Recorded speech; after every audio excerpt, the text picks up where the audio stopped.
Billionaire Al-Mansoor paid a single mother to dance, but her secret shattered his entire world. Before we begin the story, leave a comment below and tell us where you're watching from. Enjoy the story. The desert sun poured golden light across the skyline of Doha. But for Elena Darwish, a single mother and immigrant living on the city's edge, the morning brought little warmth.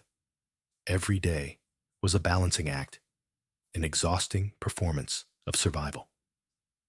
Her son, Malik, was 5 years old, and the reason she pushed through the weight of exhaustion, fear, and loneliness that colored her every step. Elena had arrived in Qatar 3 years prior, fleeing a war-torn country with nothing but a toddler and a suitcase of clothes that smelled like smoke and hope. At first, she found shelter in a cramped shared apartment in the old district. Later, through sheer determination, she landed a job waiting tables at a modest cafe tucked between glitzy shopping centers and modern office towers. It wasn't glamorous, but it kept Malik fed and safe. That was all that mattered. But lately, things had started to unravel. Rent had gone up. Her hours at the cafe were cut without warning. One of Malik's school shoes had a tear she couldn't afford to fix. And every night, as she watched him sleep on a thin mattress beside her, her mind raced with worry. She didn't have a plan, just prayers. Then one afternoon, something shifted. Elena was working the late shift at the cafe. The heat outside had simmered into a warm breeze, and the scent of fresh cardamom coffee floated through the air. Most customers came and went without notice, but on that day, one man stayed seated in the far corner. He wore traditional white robes, and his quiet presence drew attention like gravity. He didn't speak. He didn't eat. He simply watched. And Elena felt his gaze before she ever looked his way. She carried a tray past his table, stealing a glance. His features were sharp, dignified, his eyes unreadable. Something about him made her nervous, not out of fear, but a deep, unshakable curiosity. When he finally stood and walked out, he left behind an envelope on the table, tucked beneath a glass of untouched mint tea. A coworker found it and handed it to her. "He asked me to give this to you," the girl said, before hurrying away. Elena stared at it for a long moment, her hands trembling slightly. Inside was a cream-colored card. In bold, elegant handwriting, it read, "Elena Darwish, I have a proposition that may change your life. Come to the following address tomorrow night at 8 p.m. Alone. A. Al-Mansoor." Her heart pounded. Al-Mansoor. The name was familiar. Whispers of his reputation floated through the city like smoke. A billionaire. Private. Powerful. Untouchable. His family had built one of the largest infrastructure empires in the Middle East, and his name was associated with influence and wealth far beyond anything Elena could imagine. Why would a man like that reach out to someone like her? That night, she barely slept. Questions circled like hawks. Was it a trap, a cruel joke, or the miracle she had whispered for in silence? The next evening, after making sure Malik was safe with their elderly neighbor, a kind Syrian widow who adored him, Elena stood outside the gates of a private estate she never knew existed. It sat on the outskirts of the city, behind towering palms and ornate ironwork. The security guard waved her in after checking the name on the card she had clutched tightly in her purse. Inside, everything gleamed. Marble floors, cascading chandeliers. A butler led her through a series of long hallways until they entered a quiet chamber glowing with soft golden light. At the center of the room sat the man from the cafe. He looked up as she entered, expression unreadable, then motioned for her to sit. "Elena," he said, in a low, deliberate voice. "Thank you for coming." She hesitated, but sat across from him, her posture tense. "Why am I here?" He studied her for a moment before speaking again. "I need someone to perform a dance, a private performance, one night, for a very specific audience. It would be strictly professional. I'm willing to pay very generously." Elena blinked. "A dance?" "Yes," he said. "Traditional, artful, emotional, nothing vulgar, no physical contact. The performance would be yours to shape as long as it's sincere." She was stunned into silence. "Why me?" "Because I saw something in you," he replied. "A kind of strength that can't be taught. Pain, perhaps, but also dignity. You carry it in how you walk, how you speak. And I believe that pain, when expressed with honesty, becomes art. That's what I need. Not just a dancer, a story." Elena sat still, stunned by the offer, torn between skepticism and desperation. The idea of dancing again, of becoming vulnerable in that way, terrified her. But so did the idea of not being able to feed Malik next week. "How much?" she asked quietly. "Enough to make sure you and your son don't go hungry again." He slid a folder across the table. It contained a contract, written in both Arabic and English. Everything was laid out clearly. No ambiguity, no hidden traps. Still, Elena hesitated. This wasn't just a job. It was a leap into the unknown. But then she thought of Malik, his growing feet, his quiet tears when she told him there wasn't enough money for the class trip, his soft whisper the night before, "Mommy, when can we have a real bed?" And with that, she picked up the pen. Her hands didn't stop shaking, but her resolve did not waver. She signed her name, and just like that, her life began to change. The night air was thick with silence as Elena stepped back into the palace the following evening. She had barely slept since signing the contract. Her mind ran in circles. Visions of her son's smile mingled with fears of the unknown. Every rational part of her told her to walk away, but the part of her that had survived war, poverty, and loneliness said otherwise. This was not just about a performance.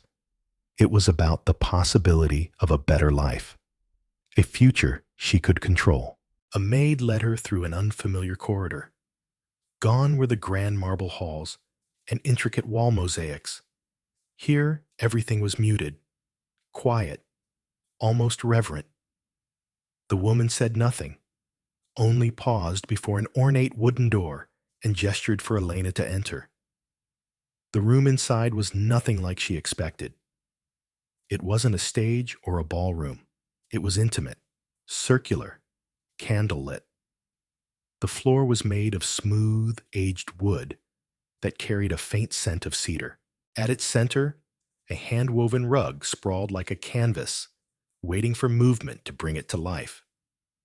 An ensemble of traditional instruments sat quietly to the side, and soft fabrics in desert hues draped the walls like waves frozen in time. A dress lay across a low velvet bench, a deep sapphire garment threaded with gold, delicate but grounded.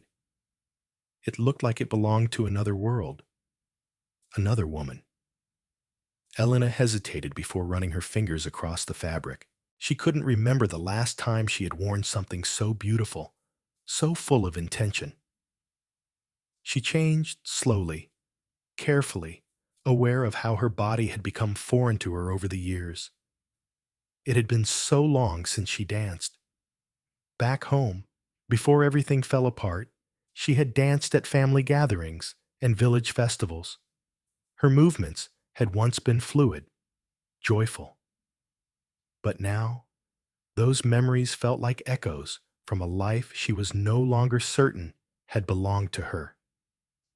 A soft knock came, then the same quiet maid reappeared, holding a delicate anklet strung with tiny silver bells. "You may begin when you're ready," the woman said gently. "He is waiting." Elena took a deep breath, tied the anklet around her right foot, and stepped into the center of the room. He was seated behind a sheer silk curtain, visible only as a silhouette, alone.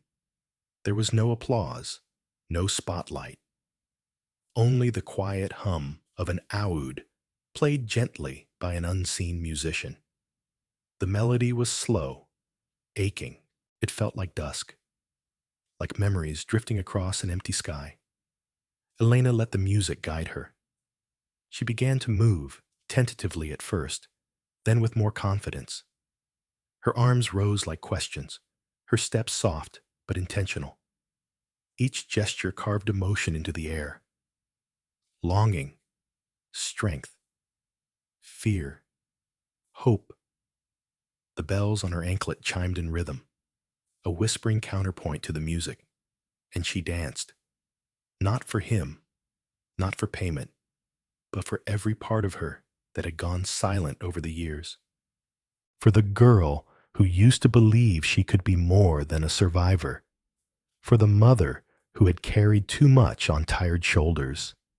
For the woman who still hoped there was more to her story than struggle.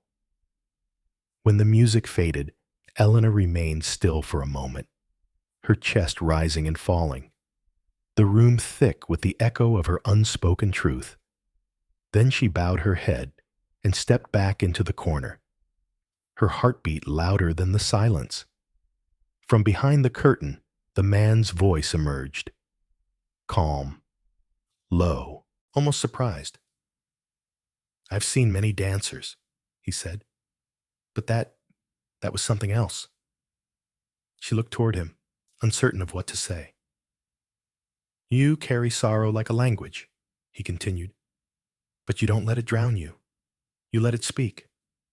Elena steadied her breath. "It's the only language I've known for a long time." There was a pause. "You never asked my name," he said. "I didn't think I was supposed to," she replied quietly. He stood and stepped forward, revealing himself fully. In the soft light, his features were more defined than the memory she carried from the cafe. His dark hair was streaked with silver at the temples, his face both handsome and heavy with experience. He looked like someone who had seen too much and said too little. "My name is Amir," he said. "Amir Al-Mansoor." Elena nodded, trying to mask the whirlwind inside her. He had the air of someone used to commanding rooms, but he didn't wield it arrogantly. There was something guarded in his eyes, as though he too were learning to speak a language he hadn't used in years. "I've arranged a private room for you to rest," he said. "You'll stay here tonight. A car will take you home in the morning." Elena hesitated. "I need to check on my son." "He's safe?" he asked. "Yes," she answered, "but I need to be with him." He studied her for a moment, then nodded. "Then I'll have you driven home now. But I do hope you'll return." She didn't respond. That night, as she rode back through the city in the back of a luxury car, her fingers traced the stitching of the dress she still wore. Outside the window, the city light shimmered against the dark glass, distant and silent. When she stepped back into her apartment, Malik was asleep on the couch, his small body curled under a threadbare blanket. Elena knelt beside him and kissed his forehead. Her heart caught between two worlds. She had danced tonight for a man she barely knew, in a room that felt like a dream. But it wasn't the performance that lingered in her bones. It was the way she had felt when the music stopped. Seen, heard, alive. And maybe, just maybe, that was the beginning of something more. The morning came slowly, its light creeping through the thin curtains of Elena's modest apartment. She had barely slept. Her body ached, not from the physical exertion of dancing, but from the emotional vulnerability it had demanded. Her soul felt bruised in a way she couldn't quite explain. Yet underneath that exhaustion, there was a quiet current of something else, an energy she hadn't felt in years. She tried not to name it. Hope had always felt dangerous. Malik stirred in his sleep, mumbling softly as the sunlight brushed his cheeks. Elena sat beside him and watched his little chest rise and fall. He was everything. Every decision, every compromise, every fight, always for him. She had long accepted that her own dreams had been buried the moment the war began, and the world split open beneath her feet. But last night, for the first time in years, something inside her had awakened. At breakfast, she poured Malik a cup of orange juice and warmed a few slices of bread. They had just enough left for a simple meal. He ate happily, chattering about school and a storybook he wanted her to read. Elena smiled, listening, responding, but her mind drifted. The room with the candlelight, the soft music, the way Amir had watched her, not with ownership, but with curiosity, like she was more than her past. By late morning, a sleek black car waited outside her building. The driver, dressed in a crisp uniform, stepped out and greeted her respectfully. Elena kissed Malik goodbye, promised to return before dinner, and handed him off to Mrs. Samira, the kind neighbor who had become like a grandmother. This time, she didn't question why she was going back. Something in her already knew. The dance had only been the beginning. When she arrived at the estate, the atmosphere had shifted. The front garden shimmered in the sunlight, its white roses in bloom, but the air felt quieter, more expectant. Inside, she was greeted not by the butler, but by a tall, elegant woman in her 40s, dressed in a cream-colored caftan. "You must be Elena," the woman said, smiling warmly. "I'm Layla. I manage Mr. Al-Mansoor's private affairs." Elena nodded politely. "It's a pleasure." "He asked that I show you around today," Layla continued. "He's in meetings most of the morning, but he's asked for your comfort to be our priority." It felt strange, hearing those words. Her comfort had never been anyone's priority before. Layla led her through the estate, past marble courtyards and serene fountains, until they reached a long corridor lined with floor-to-ceiling windows. At the end, a room opened onto a private dance studio. Sunlit, open, and exquisitely designed. Hardwood floors gleamed beneath hanging lanterns. Large mirrors covered one wall, reflecting the space like a dreamscape. "This is for you," Layla said simply. "For me?" "Mr. Al-Mansoor had it restored when he learned of your background. He thought you might want a space to create, to breathe.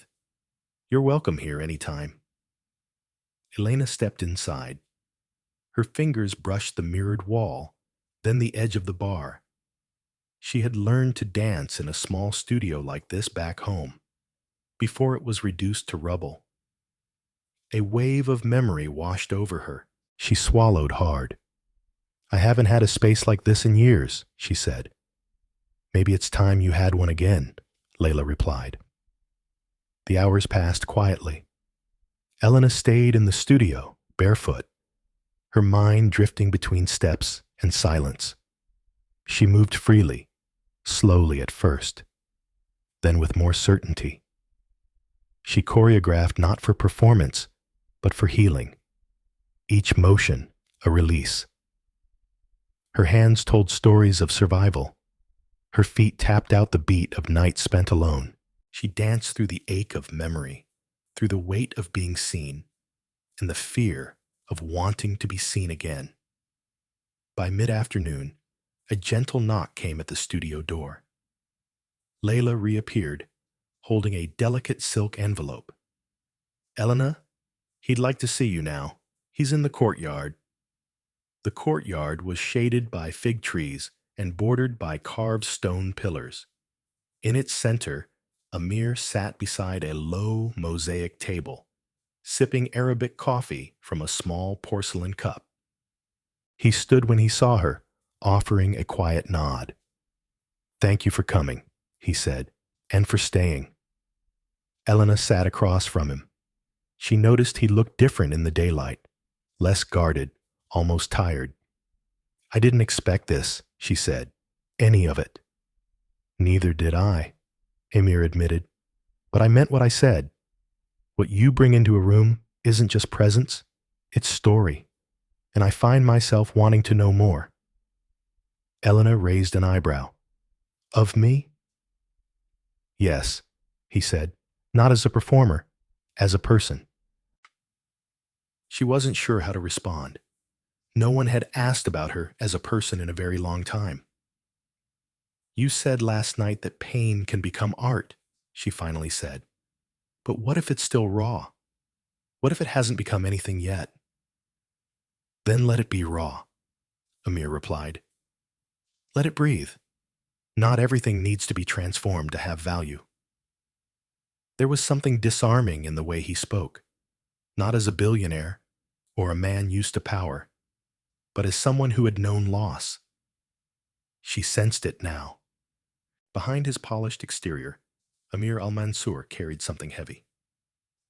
"I lost my wife 7 years ago," he said quietly, as though reading her thoughts.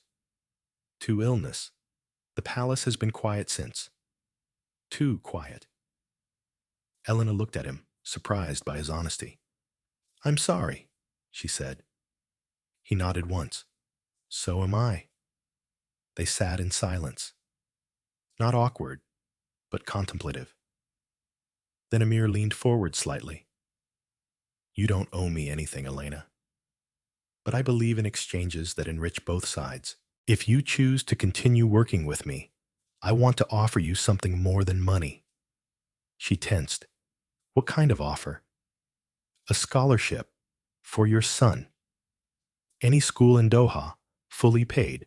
A future." Elena felt the air leave her lungs. She hadn't cried in front of anyone in years, but her eyes stung now. "Why would you do that?" "Because when you danced," Amir said, "I saw what you were protecting. And because I know what it means to lose the chance to protect the people you love." Elena looked away, the tears now spilling silently down her cheeks. She hated how easily his words undid her. But somewhere deep inside, something in her heart cracked open. Just a little. Maybe this man wasn't trying to save her. Maybe he was offering her the tools to save herself. And that made all the difference. That evening, as Elena rode back through the dusky streets of Doha, she watched the horizon stretch in hues of amber and lavender. The city shimmered like a mirage, half real, half dream. She kept replaying Amir's words in her mind. A scholarship for Malik, not a handout, not charity, a future, something solid, something no war could burn down. She pressed her hand gently to her chest, as if to hold the emotion there, keep it from spilling too fast. Her life had changed, and it had done so without noise, without spectacle. Just a quiet conversation in a shaded courtyard. When she arrived home, Malik ran to her with his arms wide, his laughter lighting up the apartment. She dropped to her knees and embraced him tightly, breathing him in, grounding herself again. He was why she had come to this country, why she had endured everything, why she had danced in a room filled with shadows and soft candlelight. And now, for the first time, she felt the future shift under her feet. Unstable still, yes, but not hopeless. Later that night, after she had put Malik to bed and kissed his forehead, Elena sat at their small kitchen table. Her fingers moved across a notepad, doodling meaningless lines, but her mind was clear, focused. She didn't want to depend on Amir, not entirely. She wanted to contribute something of her own. She thought about the studio, the way the space had opened her up, the way she had moved through it like it belonged to her. Maybe it could, maybe it should. She began to write down ideas: dance classes, movement therapy for immigrant women, a safe space for expression, not just performance, but release. Too many women she'd met in the shadows of this city were carrying stories that had no language, but movement. Movement was universal. It was powerful. It was healing. What if she could teach others to find their voice the way she had started to find hers? The next morning, she called Layla. Her voice trembled as she spoke, but she pressed forward anyway. "I don't know if it's appropriate," she said, "but I have an idea. For the studio." Layla didn't hesitate. "Come by this afternoon. Tell me in person." Elena arrived at the estate hours later, her heart thudding in her chest. Layla met her at the entrance and guided her again through the winding halls, now more familiar. This time, instead of the studio, they sat in a sunlit library filled with ancient books and velvet armchairs. It felt like stepping into the pages of someone else's story. Elena laid out her plan, modest, but full of purpose. She spoke of women who had been silenced by life's cruelties, who needed a place to remember they were still alive. She explained how dance, for her, had never been about performing, but about reclaiming something sacred. And now, she wanted to offer that same experience to others. Layla listened with a calm intensity, nodding, never interrupting. When Elena finished, there was a moment of stillness between them. Then Layla smiled. "Do you know how long it's been since someone walked into this house with a vision that wasn't about money or status?" she said gently. "You're not just asking for space. You're offering something rare, something real. I'll speak with Amir, but I already know what he'll say." When Elena returned home that night, she didn't tell Malik about the conversation. Not yet. Some things needed to settle in the heart before they could be shared. Instead, she made his favorite dinner, simple lentil soup with warm bread, and watched as he recited lines from a storybook he barely remembered. She saw how his eyes lit up when he talked about space and rockets and planets he would one day visit. And she let herself believe, even if just for a moment, that anything was possible. The following day, Amir asked to meet her at the studio. She found him there alone, standing near the mirrored wall, his reflection seeming more vulnerable than she had ever seen him. He turned when she entered, and for a moment, neither of them spoke. "Layla told me about your proposal," he said. "I hope it wasn't too forward," she replied quickly. "I just thought—" "I loved it," he said, cutting her off softly. Elena blinked. "This space has been empty for years," he continued. "Like most of this house, it needs life, not just silence and beauty. You're offering that. I'll fund the entire program. No conditions." Elena stepped forward slowly, trying to keep her voice steady. "I don't want charity. I want to build it, teach, give women jobs, make it real." "Then do that," Amir said. I'll give you the resources. You'll give it the soul. She stared at him for a long moment, unsure of what to say. Gratitude felt too small for what she felt. Respect, that was closer. And maybe something else. Why are you doing this? She asked quietly. He held her gaze. Because when I look at you, I don't see someone who needs saving. I see someone who is already saving others, starting with herself. And that inspires me. That word hung between them. Inspire. It wasn't romantic. It wasn't transactional. It was deeper. It meant she had stirred something in him that money, status, and titles never could. And in that moment, Elena understood that what was growing between them wasn't obligation or debt. It was something built on mutual recognition. On two people, both broken in their own ways, choosing to build something whole. They stood in the studio a while longer, discussing next steps, outreach, funding, timelines. But beneath every word, there was something unspoken, a connection forming, slowly, deliberately, like steps in a well-measured dance. That night, when Elena tucked Malik into bed and kissed his forehead, he looked up and whispered, "Mom, you're smiling." She paused, surprised. She hadn't noticed. "I am," she said softly.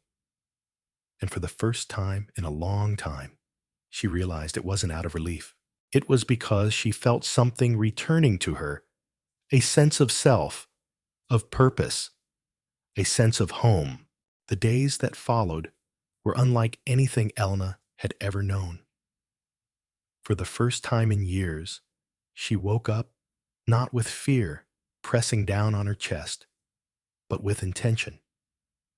She still rode the same crowded bus across the edge of the city, still returned each night to a small apartment where the wallpaper peeled at the corners and the water heater whined in protest. But inside her, something was different. She had a purpose now. Not survival, but creation. The studio transformed quickly. What was once a quiet, unused space now echoed with footsteps and laughter, cautious voices testing their courage, and bodies remembering how to move with freedom. Amir's staff handled the logistics, permits, cleaning crews, material deliveries, but Elena poured her heart into every detail that gave the place meaning. She painted one of the walls a soft clay color, warm and earthy, grounding.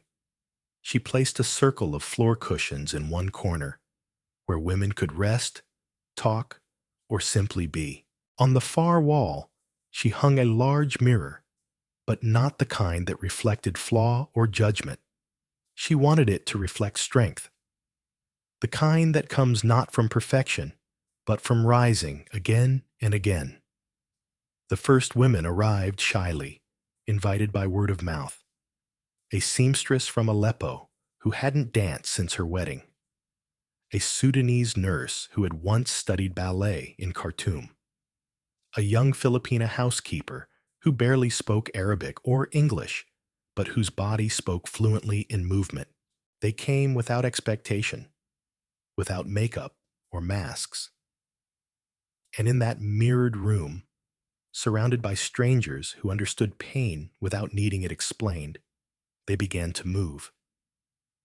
Elena taught them gently, not with the rigid structure of a traditional class, but through storytelling. She invited them to breathe, to let their grief and grit shape each motion. There was no choreography at first, just freedom. Some women wept. Others laughed too loudly and then covered their mouths in embarrassment, but none of them left unchanged. By the third week, a name for the program emerged, not from a branding consultant or polished logo, but from a line one woman spoke through tears after class. "I forgot," she said. that I still had something beautiful to say. So Elena called it the Still Beautiful Project. One afternoon, after a particularly powerful session, Elena sat on the edge of the studio floor, her back against the mirror. Layla walked in, holding a small tray with mint tea and fresh dates, her quiet presence now as familiar as the morning sun. She placed the tray beside Elena and sat down without speaking for a while. "You've done something remarkable here," Layla said eventually. "There's life in this place again." "I'm just giving space for others to be who they are," Elena replied. "That's all anyone ever really needs, isn't it?" Layla studied her for a moment. "When Amir first asked me to oversee this estate, I thought I would only be here for a year or two. It's been over a decade, and in all that time, I've never seen him take interest in anything like this." Elna looked up, caught off guard. "You mean the studio?" "No," Layla said, her voice kind. "You." The words landed softly, but their weight was undeniable. Elena tried to brush it off. "He's just generous. He wants to help." "Perhaps," Layla said, sipping her tea. "But generosity doesn't explain the way he watches when you speak, or the way he listens when you're not saying anything at all." That evening, Amir invited Elena and Malik to dinner at the estate. It was the first time Malik entered the palace grounds, and his eyes widened at every hallway, every fountain, every mosaic ceiling that seemed to stretch into the sky. He held Elena's hand tightly, but his curiosity was bolder than his nerves. He asked questions about everything, and Amir answered each one with patience and gentle amusement. At the table, a private chef served a simple meal: grilled fish, warm rice, and vegetables. Nothing extravagant, just thoughtful. Malik devoured his food with the glee of a child who rarely had meals without worry attached to them. And Amir, for all his stoicism, seemed lighter. The weight that always clung to his shoulders softened as he watched the boy talk about school, planets, and his dream of building a rocket one day. After dessert, as Malik ran outside with one of the house staff to see the courtyard lights, Elena remained at the table with Amir. The silence between them felt different now. Not tense, not uncertain. Familiar, comforting. "I've never seen him so happy," she said, her voice thick with emotion. "He deserves that," Amir replied.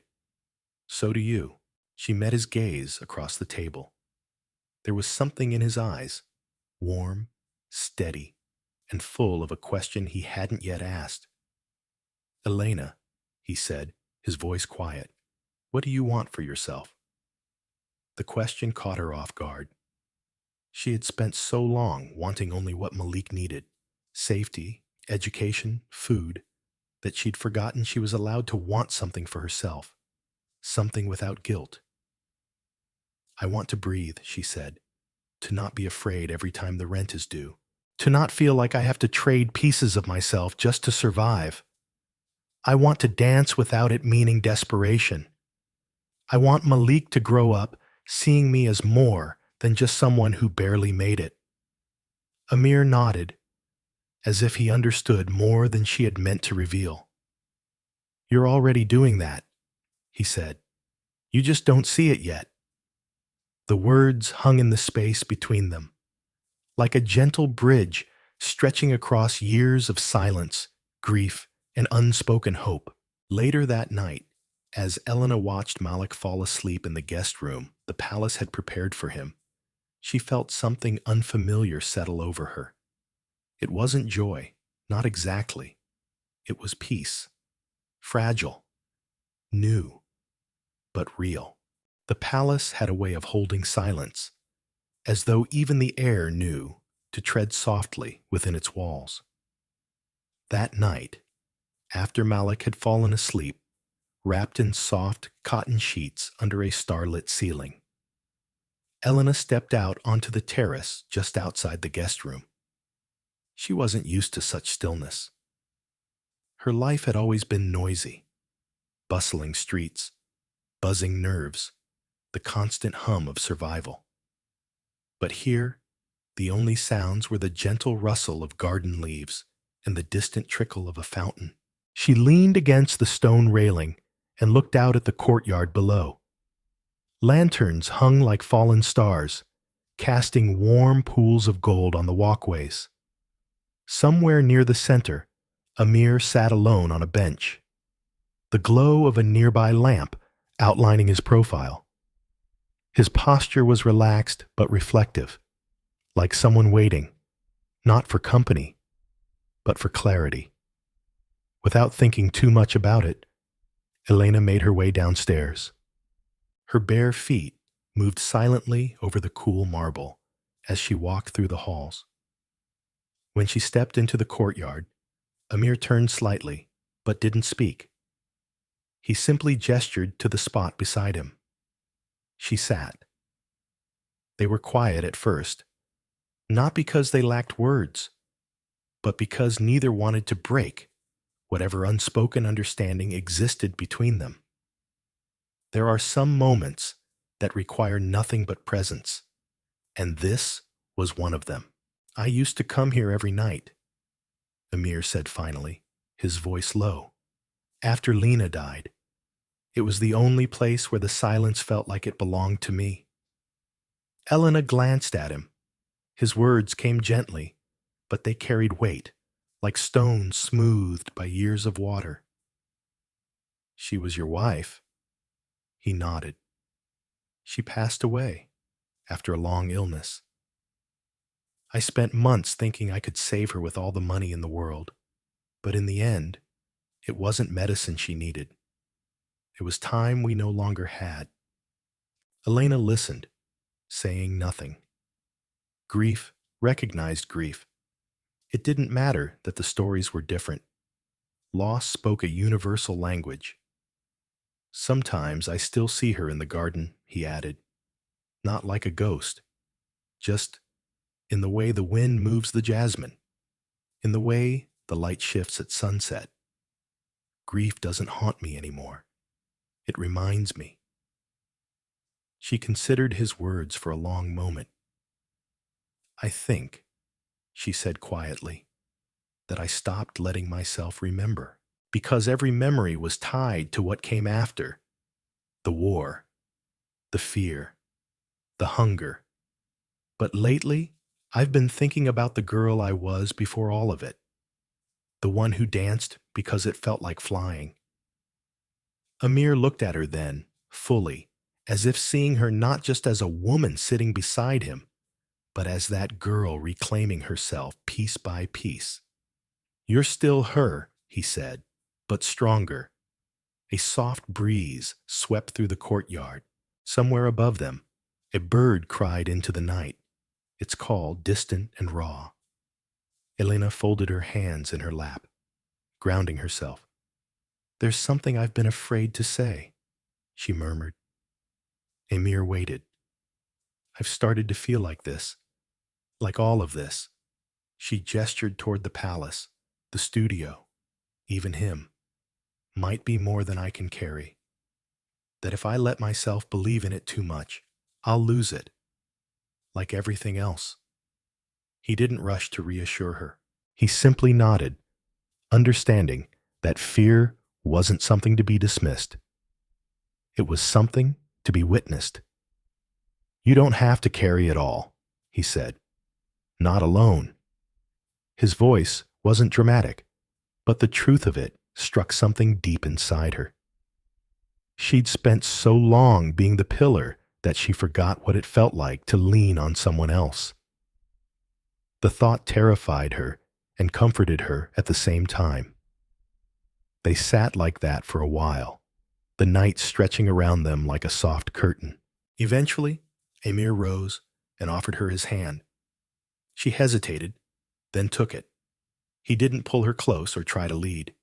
He simply held it, steady, warm, human.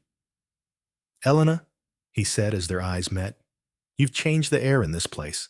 You've brought it back to life." She smiled, unsure whether to laugh or cry, maybe both. For a woman who had once felt invisible, these words were not flattery. They were recognition. The next morning, Elena woke early and watched Malik sleep for a moment before rising. She dressed quietly and went to the studio before anyone else arrived. The floor was still cool, the mirrors fogged slightly from the morning air. She walked to the center and began to move, not for practice, not for performance, but as a way of remembering who she was becoming. Every movement told the truth of where she had been. Every breath she took felt like a new chance, a new possibility. Later that day, the first newsletter for the Still Beautiful project was sent out to community centers, refugee networks, and women's shelters across Doha. Within hours, responses began pouring in. More women wanted to join. More stories were ready to be unearthed. Elena read each message with reverence, each name like a small flame waiting to be protected. That evening, when she picked Malik up from school, he ran into her arms and showed her a drawing he had made. It was a picture of the studio, of her standing in the center, surrounded by women. They were dancing, smiling, alive. "You're a superhero now, Mommy," he said proudly. She laughed, her eyes misting. "I don't have a cape," she said. "You don't need one," he answered. "You have music." And just like that, a truth deeper than words settled in her chest. Her past had shaped her, yes, but it no longer defined her. She was dancing again, not away from her story, but into it. The rhythm of Elena's days began to take on a steady, almost sacred cadence. Mornings were devoted to Malik, getting him ready for school, walking him down the quiet street, hand in hand, their steps in sync with the soft shuffle of early commuters and the chirping of distant birds. Afternoons unfolded in the studio, where women gathered like waves returning to shore, each one bringing her own history, her own ache, her own hope. And evenings, once filled with silence and anxiety, had become moments of reflection, often shared with Amir in corners of the palace where neither opulence nor expectation could interfere. The Still Beautiful project was no longer just a vision. It was a breathing, moving sanctuary. Elena had created a space that didn't ask women to perform or prove, only to be. Word continued to spread. A journalist from a local magazine requested to visit and feature the program. Elena was hesitant, afraid of exposure, of twisting something so intimate into spectacle. But after discussing it with Layla and Amir, she agreed, on her terms. The piece would center the women, their strength, their agency, not pity, never pity. When the article was published, it struck a chord across the city. Donations came in. Requests from therapists and educators to collaborate followed. Women who had been silent for years now asked how they could help others heal. Elena watched it all unfold with awe, as though it were happening to someone else. She never imagined her pain would become a bridge for others. But that's what it had become. A quiet revolution born from resilience. Amir remained a steady presence through it all. He rarely interfered, never claimed credit, but was always near when she needed support, sometimes visible, sometimes not. Elena had come to understand that his stillness wasn't distance. It was reverence. A man used to commanding power, now choosing to witness, to honor, to protect without control. One evening, after a full day of sessions, Elena sat alone in the garden behind the studio. The lanterns above her flickered in the evening breeze. Her body was tired, but her spirit was full. She leaned back on the bench and closed her eyes, letting the scent of jasmine fill her lungs. "May I join you?" Amir's voice came from behind her. She opened her eyes and nodded. He sat beside her without a word, hands resting on his knees. There was a long pause between them, the kind that only happens when silence is no longer uncomfortable. "I've been meaning to tell you something," he said. Elena turned slightly to face him. "There's going to be a gala next month. My family hosts it every year. Business partners, dignitaries, the usual faces. It's mostly politics dressed as celebration," he said with a faint smile. "But this year, I want to use it differently." "How so?" "I want to highlight the work you're doing. I want the world to see what it looks like when women rise from their own ashes and choose to dance again." Elena's heart skipped. "You want us to perform?" "No, not perform. Share. A glimpse. A moment. Only if you want to. Only if the women want to." She exhaled slowly. The idea both excited and terrified her. It was one thing to dance in private, in safe spaces. It was another to do so in front of strangers who might never understand the cost behind each step. But perhaps that was the point, to show them what grace truly looked like when it was born from hardship. "I'll think about it," she said softly. "I knew you would," Amir replied. "Take your time, eh?" They sat a while longer, talking about Malik's newest obsession, building a makeshift telescope from recycled bottles, and laughing over the fact that he had declared Amir his second favorite adult, after his mother, of course. As the night deepened, Amir's tone shifted. "There's something else," he said. "I received a call today from an old acquaintance, someone from the ministry."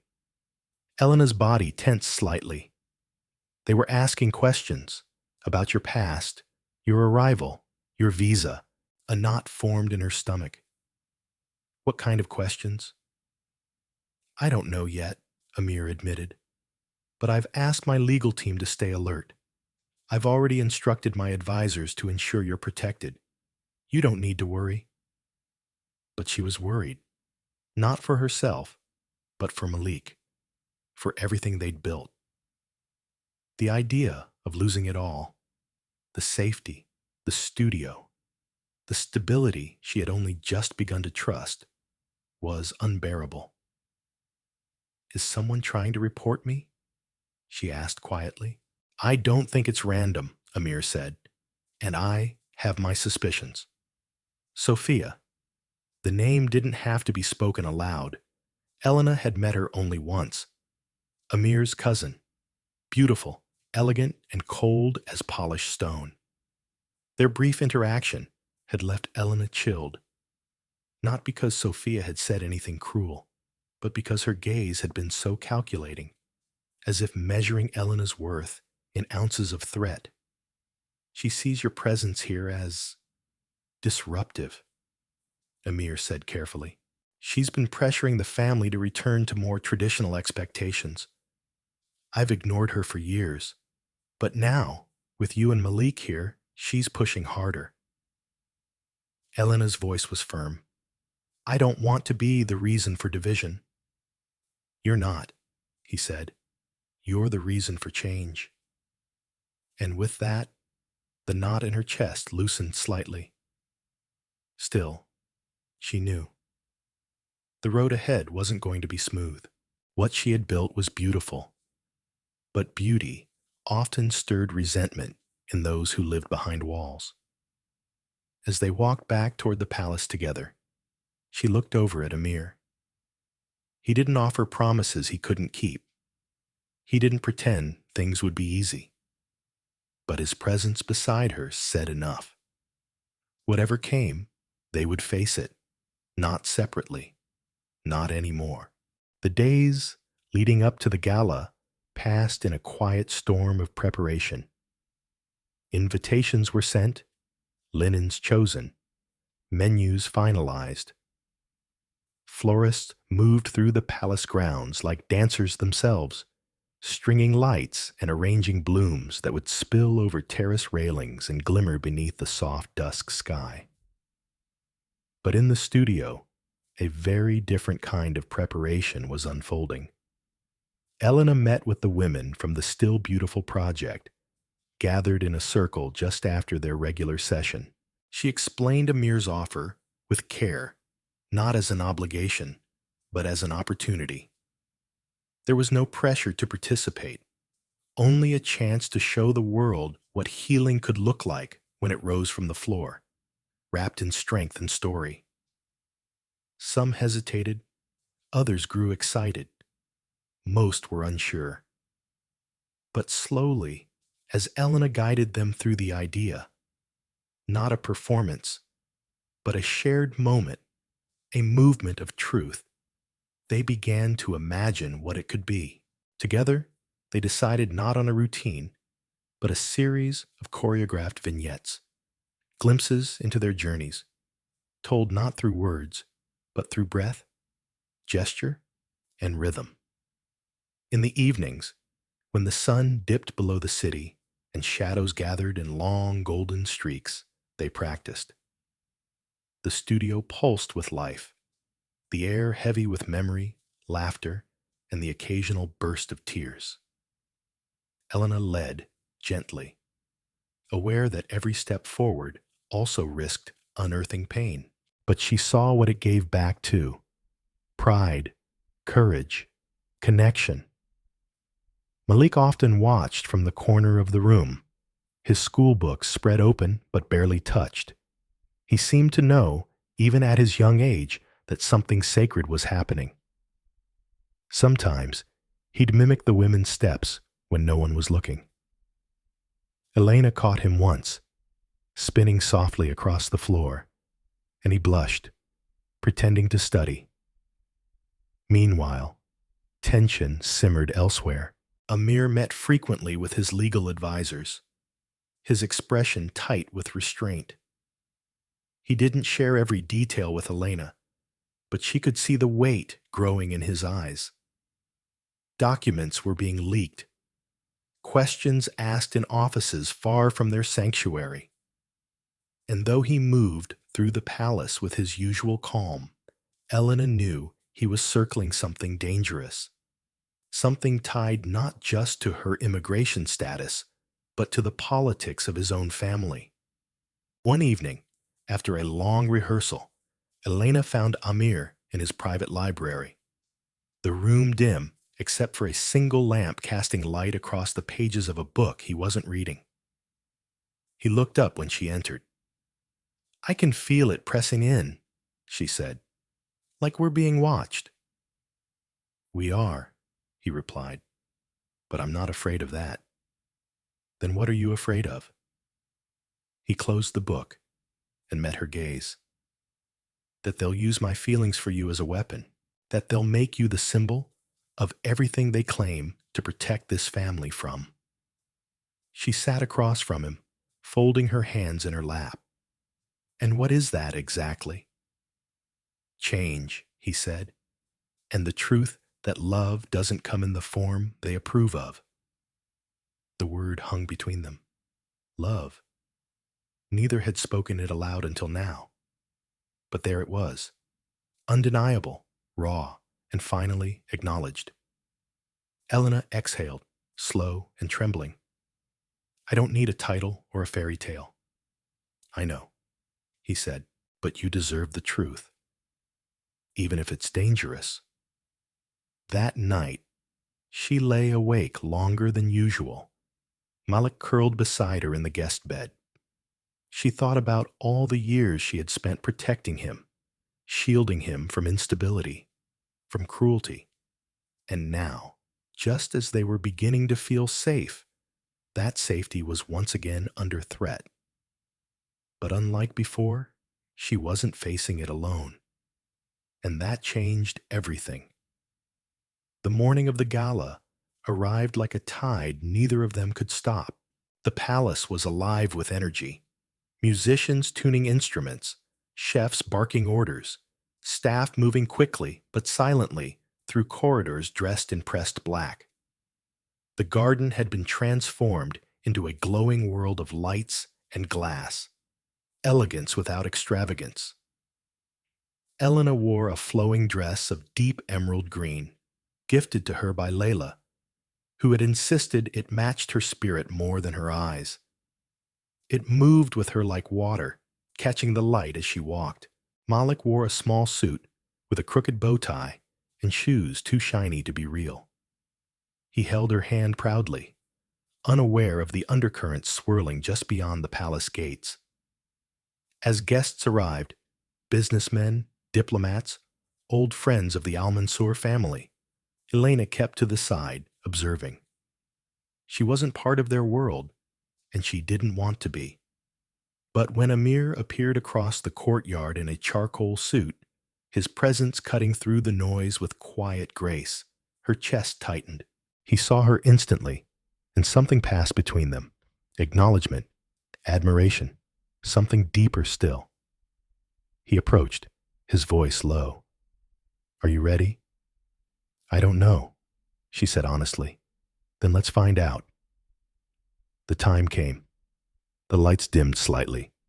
Guests were guided to the center of the garden, where a small circular platform had been arranged. Not a stage, but a space.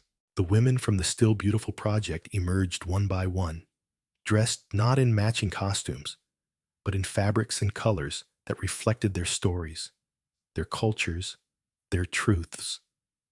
They stood in a line, holding hands, their backs straight and eyes unflinching. The music began, soft, steady, like a heartbeat remembering itself. And then they moved. It wasn't perfect. A few missteps. A moment of hesitation. But it was beautiful and real. Each gesture a testimony. Each spin a reclamation. Their bodies told the stories their mouths had never dared to speak. They danced through exile, through silence, through survival. When it ended, there was a pause, a stillness, then a sound, not applause at first, but breath, as if the crowd had been holding it all along. Then slowly, the clapping began. Some polite, some stunned, some genuinely moved. But Elena didn't look to the crowd. She looked to the women, their faces glowing, their shoulders lifted, their eyes shining with tears they weren't afraid to show. And in that moment, she knew they hadn't just shared a performance. They had shared their power. In the days following the gala, something in the air around the palace shifted. Not dramatically, but quietly, like a tide receding after a storm. Conversations that once took place behind closed doors now began to emerge into sunlight. People spoke of the performance with words Elena never expected: dignity, power, grace. Guests who had arrived expecting spectacle left speaking of healing. And the women, those who had once feared their own voices, now carried themselves with a new kind of weight. The kind that came from being seen not as victims, but as creators. Elena received dozens of messages from strangers who had read the article or seen videos posted online, from women across the city who had watched from afar and now asked humbly if they might be part of what she had started. Each message was like a thread, weaving a growing tapestry of shared experience. And though she responded to everyone, it was a letter, hand-delivered without a name, that stayed with her. It read, simply, "I am not brave enough yet to show my face. But because of you, I believe I might be someday. Thank you for reminding me that my story matters." She held that note in her hand long after the words blurred, knowing that was the point all along. Not performance, not perfection, but permission. But not everyone welcomed what had bloomed. Amir met with Elena on the third morning after the gala. They stood in the shaded colonnade near the studio, the soft morning light slanting through carved archways. "There's something I need to tell you," he said, his voice lower than usual. She braced herself. "My cousin Sophia has submitted a formal complaint to the ministry. She's claiming the foundation funding your project is misused, that you're in violation of moral conduct, that your immigration file has discrepancies." Elena felt the ground shift beneath her feet. Are they taking it seriously? "She has influence," Amir said. "But I've already begun moving to protect you. My lawyers have compiled every document. I've spoken to allies in the council. But you need to be prepared. There could be an inquiry." Elena's mind raced. She thought of Malik, of the studio, of everything they had just begun to build. Fear pressed against her ribs, sharp and immediate. But beneath it, something else flared. Anger, not wild or reckless, but focused, controlled. "I won't run," she said. "Not this time." "You shouldn't have to," Amir replied. "But the truth is, Sophia wants you gone, not because of legalities. She wants you gone because you are changing something she spent her life trying to preserve." Elena looked up at him, her voice steady. "Then let her try." Later that evening, while Malik played in the garden under the watch of a staff member, Elena met with Layla in the studio. They reviewed documents, prepared statements, and listed names of women willing to testify on her behalf. Not just women from the Palace program, but women from the community. Doctors, artists, counselors, mothers who had found something in Still Beautiful they hadn't found anywhere else. "I never wanted to be the face of a fight," Elena said, as she filed a copy of the program's mission statement. Layla smiled gently. "You didn't become the face of a fight. You became the face of freedom. There's a difference." That night, Elena found herself walking the garden paths alone, unable to sleep. The moon hung low, casting long silver shadows across the stone. She stopped near the fountain where she and Amir had first truly spoken. The memory played quietly behind her eyes. "Are you always this stubborn?" a voice asked softly behind her. She turned to find Amir standing there, barefoot, his jacket slung over one shoulder, the top buttons of his shirt undone. It was the first time she'd seen him look undone, unguarded. "Only when someone tries to take away what I've bled for," she replied. He stepped closer, not with intention, but with invitation. They stood there, inches apart, the air between them heavy with everything that hadn't yet been said. "I've been fighting for you in ways I never thought I would fight for anyone again," he said. "And not because I feel responsible for you, but because I've never admired anyone the way I admire you." Elena felt her breath catch. "I don't need saving," she said quietly. "I know," he whispered. "That's why I can love you." The words didn't startle her. They landed softly, like something she'd known for a while but hadn't let herself believe. She didn't answer with words.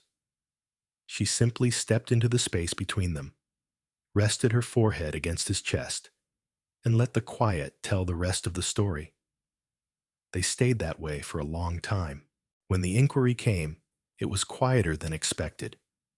A small office downtown.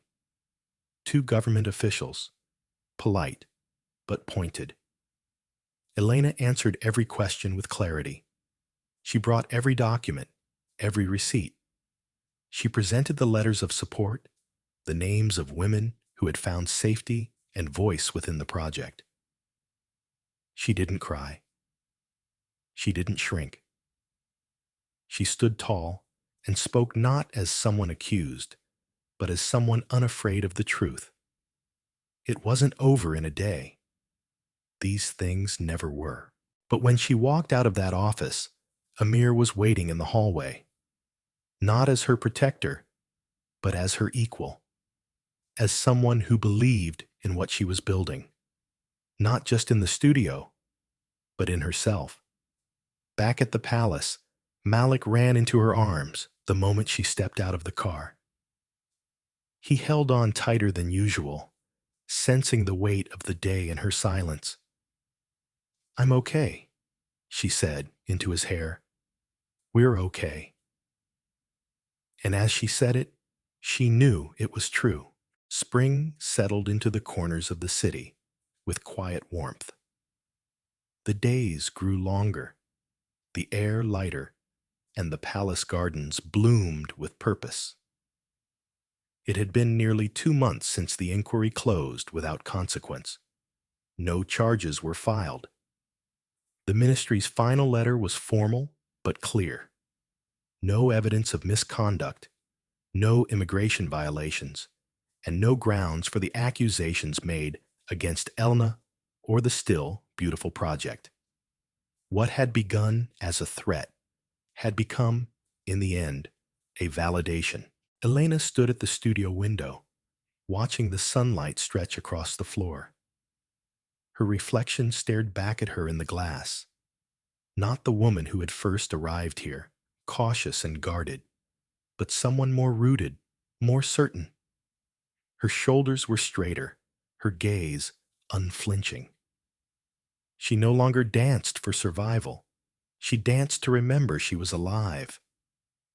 The studio had grown, not just in numbers, but in depth. The women now led their own sessions. A therapist had joined the program, offering counseling alongside movement. Malik's small desk sat in the back corner with his books and drawings, a quiet reminder that this place wasn't just a sanctuary for women. It was his home too, a space where he learned not just letters and numbers, but resilience and empathy. One afternoon, Elena hosted an open day for families.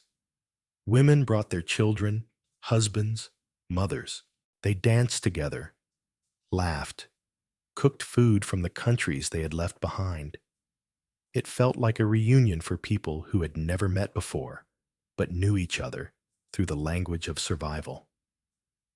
Amir attended quietly, watching from the edge, smiling when Malik tugged him into a circle of children, playing tag among the garden paths. After the guests had left and the sun had started to set, Amir found Elena sitting on the grass, barefoot, her dress pooled around her like silk water.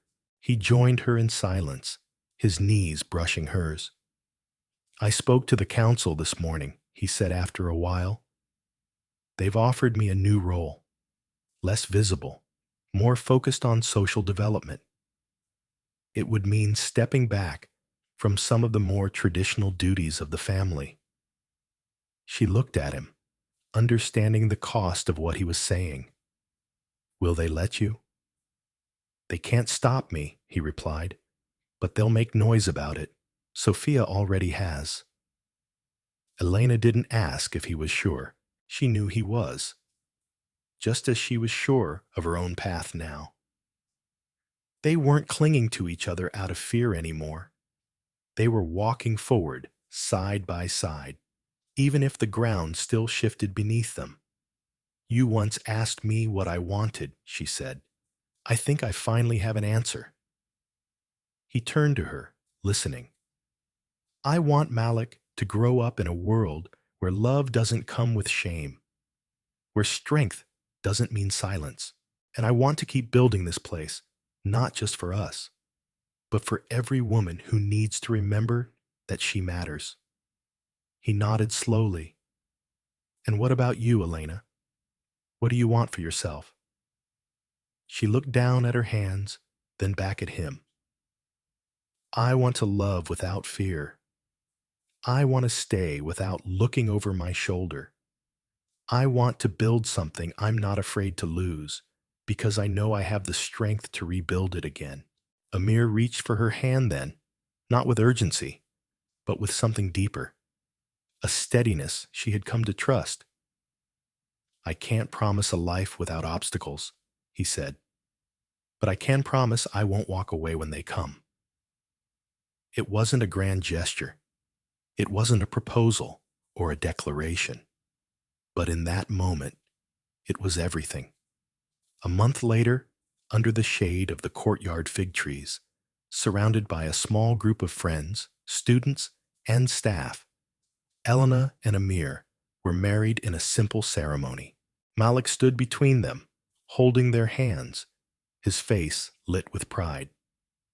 Elena wore a cream-colored dress embroidered with threads of gold, and Amir wore a traditional robe with a single, unadorned pin over his heart. There were no royal announcements, no journalists, no spectacle, only sincerity. After the vows, the guests gathered in the garden for food and music.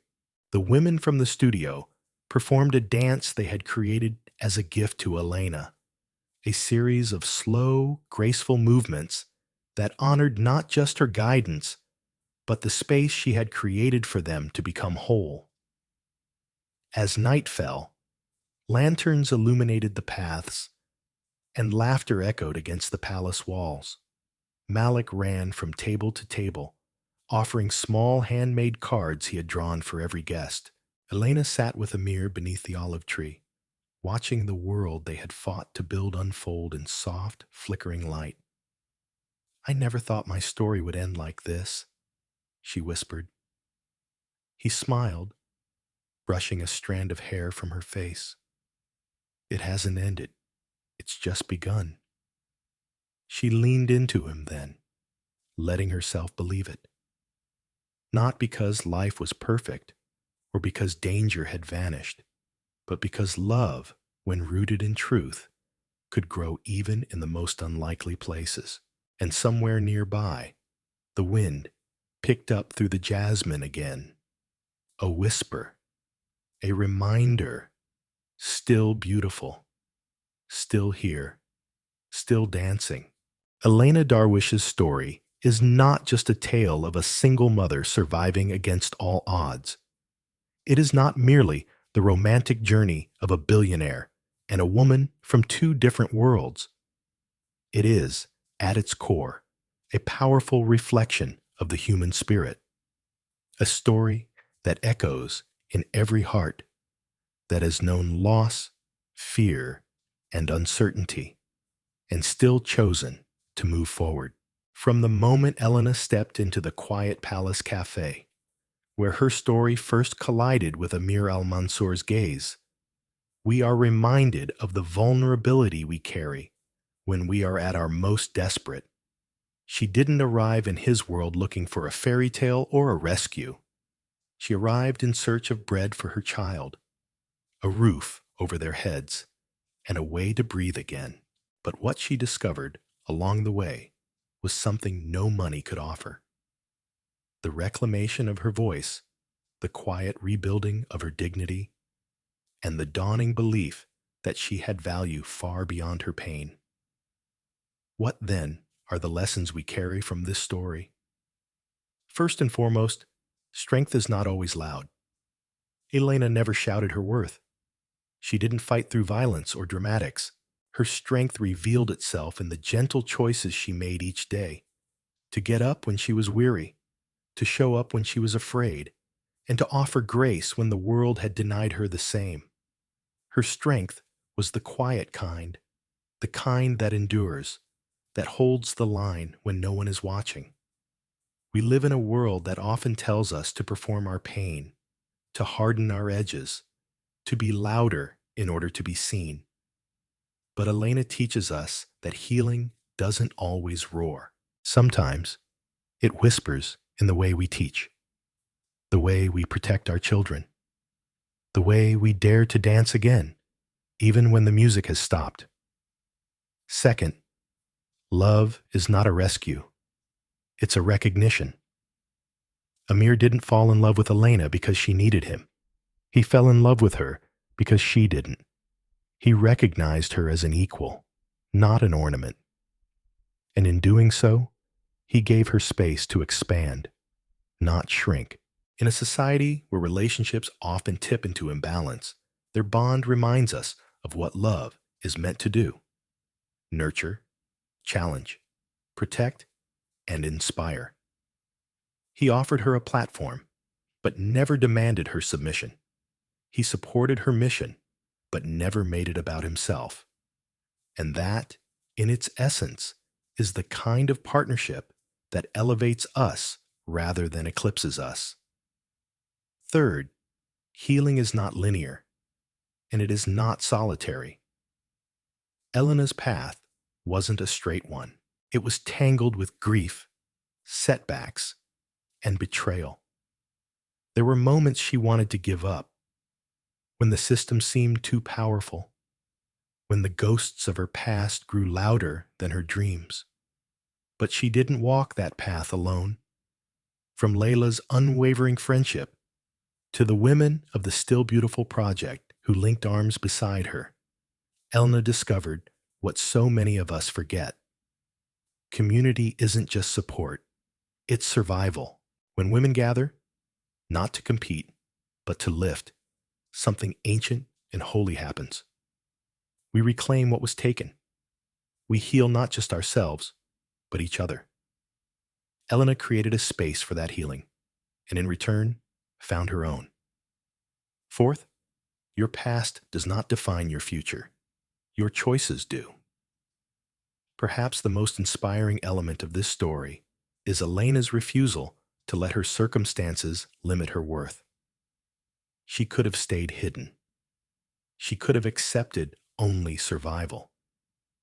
But she chose more. She chose to lead, to love, to dream, to create. And that choice is available to all of us. We are not our trauma. We are not the cruel decisions others made that shaped our beginnings. We are the choices we make now, the courage to ask for help, the bravery to build something new, the decision to stay open to joy, even when it feels like betrayal to everything we've lost. Finally, this story reminds us that beauty is not in perfection. It is in truth. The Still Beautiful Project wasn't about flawless choreography. It was about letting movement hold memory, letting women's bodies speak where language failed them. It was about rewriting the narrative from victimhood to victory, not through denial of pain, but through its transformation. Elena's final dance wasn't one of desperation. It was one of declaration. And in that dance, in her quiet steps across the studio floor turned sanctuary, we are all invited to join her. We may not have fled a war. We may not have stood in a palace or fought bureaucracy or fallen in love with a man of power. But we all, in some way, have known fear. We have all faced days where hope felt like a stranger. We have all carried questions about whether we are enough. Elena's story tells us we are. We are enough in our tiredness, enough in our brokenness, enough even when the world says otherwise. Her journey teaches us that no matter how far we've fallen, we can always rise. We can create beauty from brokenness. We can make family not just from blood, but from love. We can start over, not once, but as many times as it takes. So, as you finish reading this, I invite you to ask yourself, where have I stopped dancing in my own life? What truth have I silenced, thinking no one would understand it? What dream have I buried under the weight of simply surviving? It is never too late to return to that dream. You are still beautiful. You are still strong. You are still dancing. If this story moved you, If you felt seen, uplifted, or inspired, please consider subscribing to this channel. Your support not only fuels the next powerful story, but it tells us that there's a community out there who believes in the quiet strength of stories like Elena's. It gives us the motivation to keep writing, keep sharing, and keep shining light on the narratives that so often go unheard. So hit that subscribe button, leave a comment with your thoughts, and let us know which part of this journey touched your heart the most. Together, let's keep dancing forward. Until the next story, stay brave, stay kind, and never stop believing in the power of starting again.